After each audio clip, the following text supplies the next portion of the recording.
Sveiki visi miesto gyventojai, esu policijos generalinis komisaras Markus Ramirez Alfa 1. Noriu tiesiogiai ir atvirai kreiptis į jūs dėl įvykių, kuriuos daugelis pastarosiomis dienomis stebėjote žiniasklaidoje. Iš pradžių matėte iš anoniminius grasinimus Weasel News eteryje. Kaip ir žadėjome, į juos žiūrėjome rimtai, bet manėme, jog tai tiesiog bandymas įbauginti visuomenę. Tačiau vėliau provokacijos peraugo į realius veiksmus. Netoli vidurnakčio gavome iškvietimą dėl galimai užminuoto automobilio Legion Square aikštėje. Mūsų pareigūnai operatyviai atvyko į vietą ir sėkmingai neutralizavo sprogstamą įtaisą. Žmonės nenukentėjo, tačiau automobilyje radome nukreiptus grasinimus tiesiogiai pareigūnams. Netrukus po to anonimai išplatino naują žinutę, teigdami, kad tai tik pradžia ir užsimindami apie galimus išpuolius prieš medikų frakciją, prieš mechanikų frakciją ar kitus viešuosius objektus.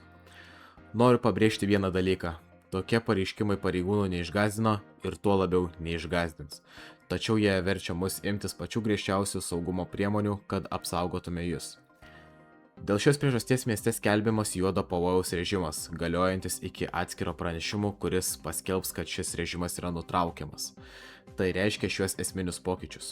Tai bus mieste sustiprintas patruliavimas, mieste matysite kur kas daugiau policijos pajėgų, steigsime papildomus kontrolės punktus ties frakcijomis, tikrinsime įtartinus asmenis bei transporto priemonės. Apsauga tarnyboms. Ypatingą dėmesį skirsime medikų ir mechanikų frakcijoms, raginame šių tarnybų darbuotojus būti itin budriems ir laikytis saugumo instrukcijų. Rekomendacijos gyventojams.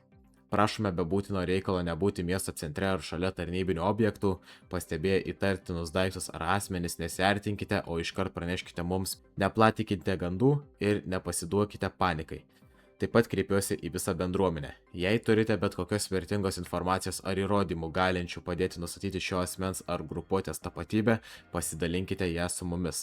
Už visą informaciją ar asmens pristatymą leidžiantį jį sulaikyti su įrodymais, teisėsauga skirs jums 500 000 eurų premiją. Mes kontroliuojame situaciją, būkite budrūs, saugokite save ir padėkite vieni kitiems. Ačiū už jūsų supratingumą.